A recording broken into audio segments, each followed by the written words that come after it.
Thank you for joining us today. This program is Look Before You Speak, and it takes a unique approach to looking at and talking about art.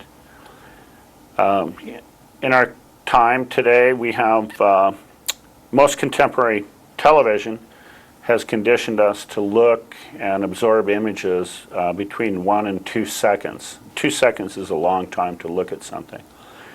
And this conditioning has really, I believe, impeded a lot of the ways in which we do look at and absorb art and talk about art. So this program attempts to address that. Today we have a very special guest. We have Lisa Simon, who is the co-owner of Radius Gallery here in Missoula.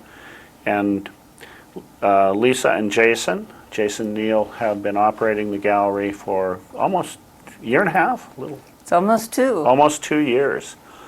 And they've presented and celebrated contemporary artists in the region. And also the gallery is just not commercial, but just has a real commitment to educating people about contemporary voices, contemporary movements, and contemporary ideas in Missoula and the region. So thank you so much for coming on today. It's nice to be here. Thanks. Yeah, and you brought some images, and I did. This is really interesting because you have kind of, upon this invitation, you kind of taken a little bit different approach in talking about some isms, maybe a historical foundation for some of the artists that you represent and show. Yeah, and I did that because I wanted to give people a link into the conversations about art that have been going on for a long time. So first of all, the main thing that you need to look at art is curiosity. And you don't need an ism to look at art and have something to say about it, or you just need to ask it questions. But there have been conversations going on about art for a long time, and they, after a while, after they've formed their little group of ideas, they get a label slapped on them. And that's what a lot of these isms are. And I'm just going to go over 4 of them because it gives people something else to look for when they're looking at art. That's great. Yeah, I hope so. Well, well, let's look at the first image you brought. Okay. Yeah. So I wanted to start with realism because realism is the most accessible and it's very old. But realism has its limits, and a lot of people are immediately drawn to realism. So realism has this 3-point perspective, and you can see I chose this image, and I just got this off the interweb, but I chose it because it still had the lines in it. And do you know who the artist is? And I don't know who the okay. artist is. I just looked for one that had the lines Sure, still in it. sure. So this predates photography and, yes. yeah, the concept of The 1, 2, concept. 3-point perspectives. Yes, and you see those perspectives and how all the windows are lined up with those little graphic lines that are that fade out into the horizon. And from, I think, Renaissance forward, this has been the dominant. Is that true? Well, it's really created a foundation for a lot of academic art, for sure. Yeah. And yeah, you're absolutely right. I think popular culture has really embraced realism because I think in some ways when you think of art as a language, it's the most accessible language. So that's great. But realism can be kind of cold because it is just a representation. And with the advent of photography in the 1800s, it became, then there were different questions about why do I want to represent something if I can just take a picture of it? Yeah, sure. So then realism, the boundaries of realism start getting pushed. And so one of those ways that it gets pushed is through hyperrealism.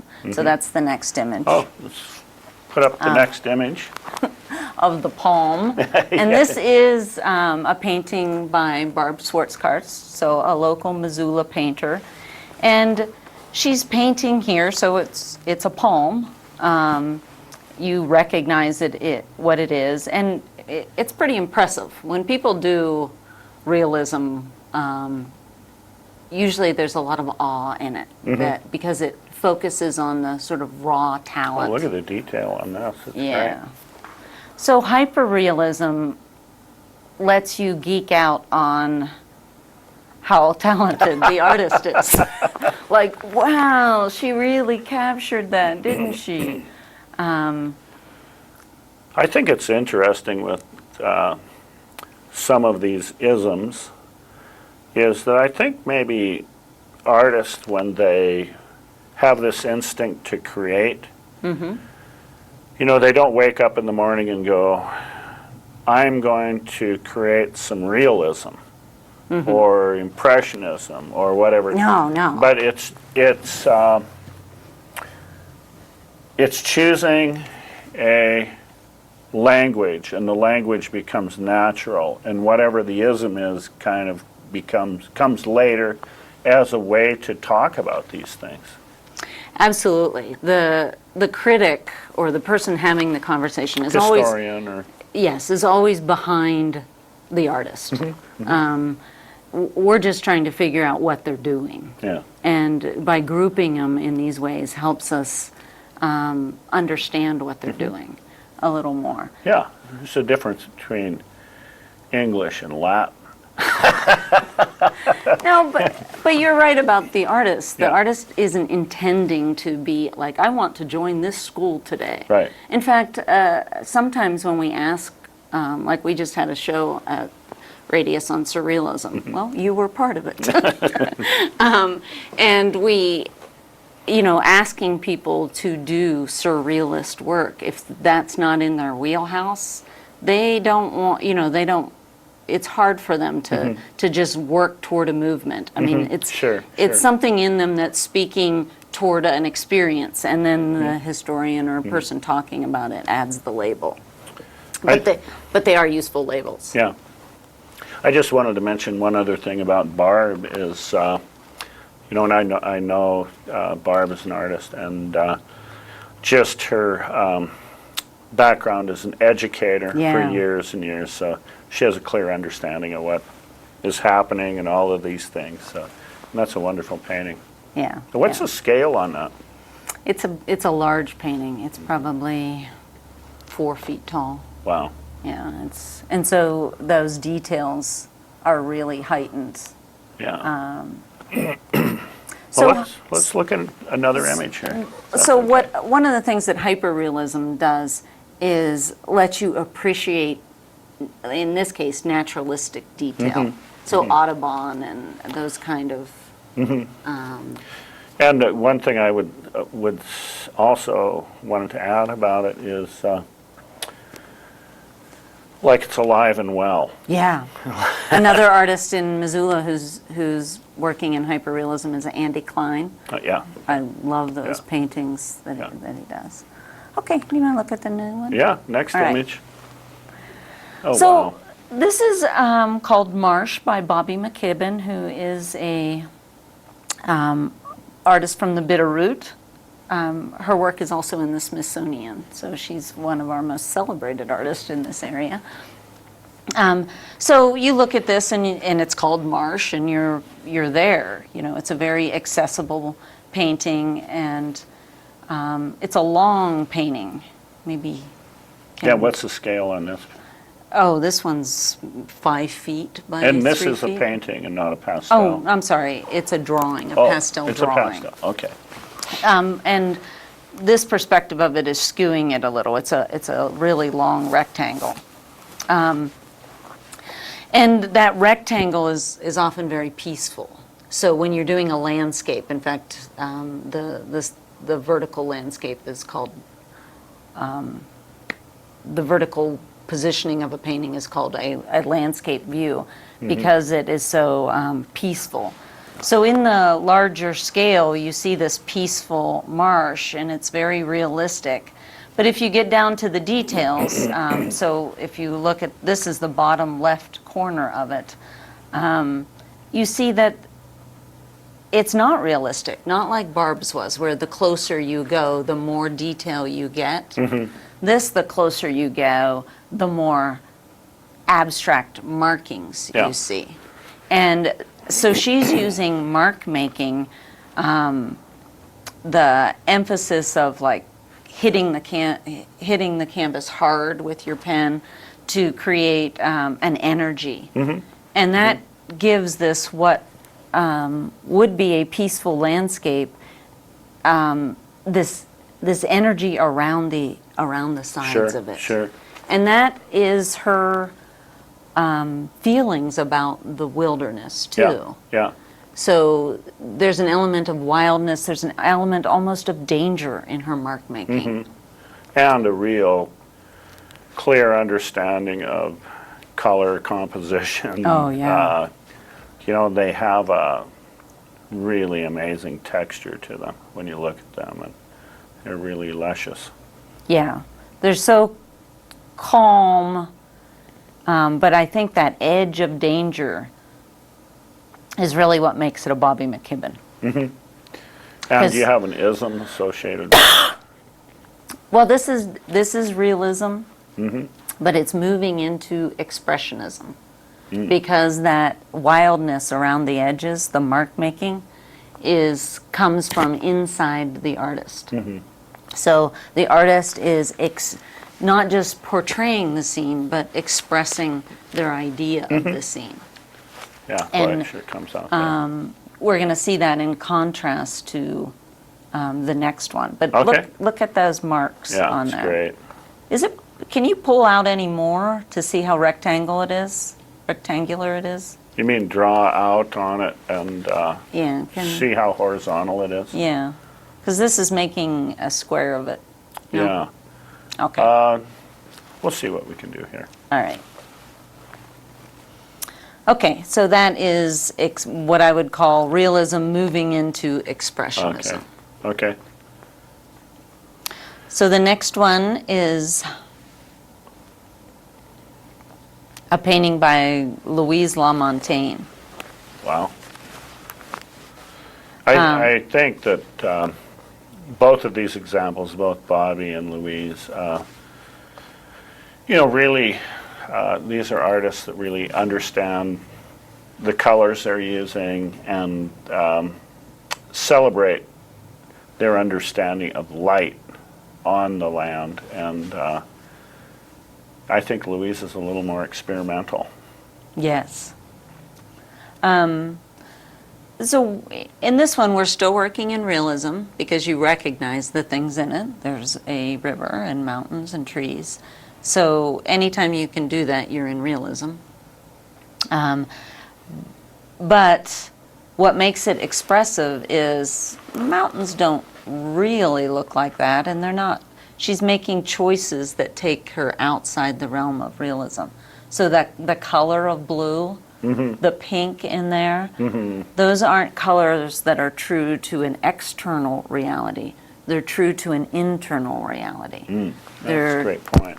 True to her feeling about this landscape.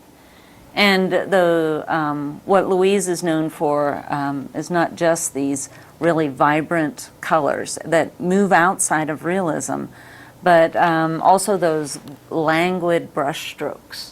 You see that smooth line that just melds one into another. That is also expressive. Yeah. It's expressive of a calmness.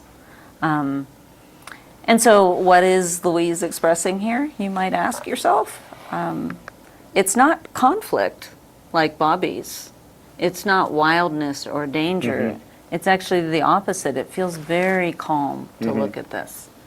And where in Bobby's drawing there was a tension between the calmness in the center and the wildness on the outside, this is all calmness. There's very little tension in this painting. If there is any tension, it's between the vibrancy of those colors. Well, and I think the other thing that she's saying to us in this piece is, look at this time. like the sun is hitting the earth in a way that it's changing the color of the earth. And look at how beautiful this is. And so, in a subtle way, she's celebrating that, the moment. Yeah. So, Yes.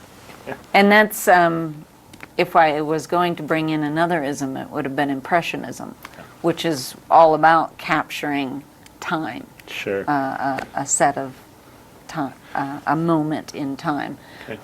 And we have another image? We have more images. Okay, great. So this painting is by Megan Moore. It's also a local painter. The ism that that I'm associating with this is symbolism. But again, the first thing when you approach this painting, you know you're in realism. And you know you're in realism because you recognize that there's a woman. Perhaps you recognize on the left that there's a tree there, a tree trunk. But mostly that there is a woman tells you you're in realism. But something is off. This isn't strict realism.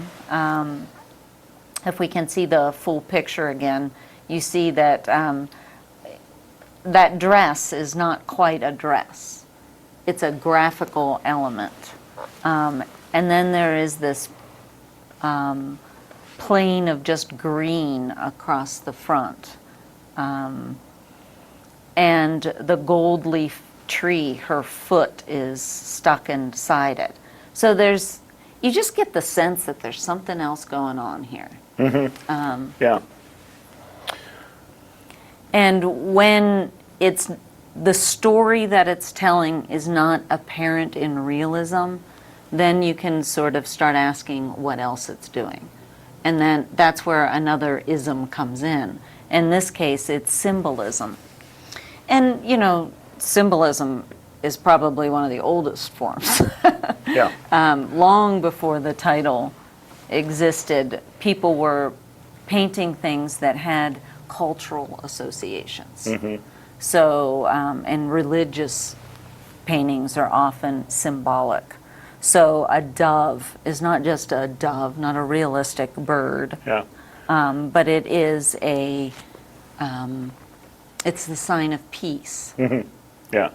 So, It's a metaphor. yeah. And I think one of the things I enjoy about that painting is the manipulation of the construct to lead your eye. There's this plane, but, is she under a table? She isn't under a table. This No. is from the mind's eye. You can obviously deduct that it's not a table. It's a compositional element. And so the artist is saying, this is my choice. And the artist is saying that kind of in your face. And no, that's really a great example. And the title is going to help you here too, because the title is Hecate Joins the Search for Persephone. So that is an allusion to a Greek myth. Right. And in the Greek myth, it's a mother-daughter story where Demeter loses her daughter Persephone. Nobody will help her. Nobody will go against Zeus, who has taken her daughter, arranged for her daughter to be taken to Hades. The realistic paintings of the point where Hecate joins the search and helps this other woman find her daughter, that's usually portrayed of these two women with lanterns, like going out to seek Persephone. Sure. So that Megan has chosen this moment where it's a woman lying down and the search for Persephone, the search for the daughter, is inward. Yeah. And the use of a tree. Is the tree growing? Is the tree dying? What is the tree doing there? So you have all of those questions. Yeah, as well. and you can just think of in our culture how many associations there are with tree. Sure. And biblical tree of knowledge, Yeah. If you know Greek myth, the entrance to the underworld is through an oak tree. So that her foot is in a tree, her foot is in the entrance to the underworld. Wow. There's a lot going on here. Yeah, yeah. And the grid of her dress sort of echoes the grid of what she's lying on. And then there's a third grid off to the left. These things sort of suggest space, some kind of spatial grid. And that might suggest that we're not in realism too. Like we're Sure. outside of Sure. the world. Well, a grid represents to me the designs of human planning. Yeah. You know, I mean, what are our intentions? Oh, that's a nice reading of that. Yeah. And do we Yeah. have another image? I'm not done with this one. Oh, you aren't? Okay, I'm so sorry. Take me back to my. Oh, I hope I didn't forget what else I was going to say. No, that's May I have okay. my painting again, please? Okay. That's, Okay. The other final big symbol is that big green plane. I think that's the thing people are most curious about. Like, what is going on? Once you get the background of some of this story, once you see that you're in the world of symbolism from these other things, and that this journey is an inward journey, I read, and this is just a reading because it's not like these come with crib notes. sure. I read that as the veil of consciousness. She's going unconscious to find her daughter, to find a daughter. And then this takes you into a very universal reading of searching for children, searching for, that's such a recurring theme in literature and painting, is the search for the son or the daughter. So. That's great. I really like that you acknowledge that this is your reading, because that's one thing I like about all these paintings is the artist does the work and allows the artist to read them Yeah. and bring their own background and education, and it's okay Yeah. if you come up with a different reading of something. In It's fact, just- you probably will. Yeah. And the intention of the artist, once they hang it on the wall, that's it. Yeah. Now it's my reading. Yeah, yeah. So they That's can right. intend all they want, but there's a But- limit to what their intentions can do. Well, this is a wonderful thing about what you guys are doing, because, the arts cannot function in a vacuum. And artists, as much as they like working alone in their studio and all that stuff, they do. really need audience in order to complete have meaning. If they don't have audience and they don't have interaction or the support from a community, it's one hand clapping. Yeah. It's not working. And so anyway, I really appreciate that what you guys are doing as thank far as creating a foundation for people to look at, appreciate. Yes, they can purchase things and take them home, but it's really about community, and you guys are doing some great work with that. And it's about conversation. I mean, our tagline there is live with art. We think that the ideas that artists are bringing up are ones that you ought to live with, that you ought to have in your house. Sure. And Well, and celebrating, art isn't just something 100 years ago, or it's not something that's in New York and Los Angeles, yes. but it's something that is here, and it's in our community, and it's everywhere. And we need to learn ways to look at and talk about work. Yeah. So, yeah. And I think the conversation, I mean, what you were saying about the artist, can be isolated by themselves, but how they join the community is really to have people talk about their work. And I really loathe going into a gallery and the only conversation that I can participate in is money conversation. Like, I'm not there to talk about Sure. the money. Yeah, yeah, So, and I run into that sometimes and it irritates me. yeah, yeah. Did you bring another image? I think I did. Okay, excellent. Is this it? Oh, man, this is great. Okay. So this is Courtney Blazon, another Missoula artist. And this is the ism associated with this one is surrealism. Now, surrealism was a movement in the 1920s, but it pre-existed. What surrealism means before it got its title is just to go into the imagination rather than, or to enhance realism with the imagination. So things that cannot exist in nature can exist in surrealism. And surrealism is especially associated with the truth of dreams and the dream world. So you know how when you're having a dream, you just see weird stuff, but you don't really question it. You sort of just accept and sometimes even enjoy that weirdness. And that's part of the human experience. So in Courtney's here, this is called Pigs and Whistle, and it's a take on the three pigs, which you see in this little house. And the wolf that is coming to the door is holding a manifestation of their house burning down, and there's a huge tongue coming out of its stomach. And there are little fellows that look menacing on top of that tongue. And in each floor of the house, there is an odd, strange little metaphor. And or something's going on. It's weird.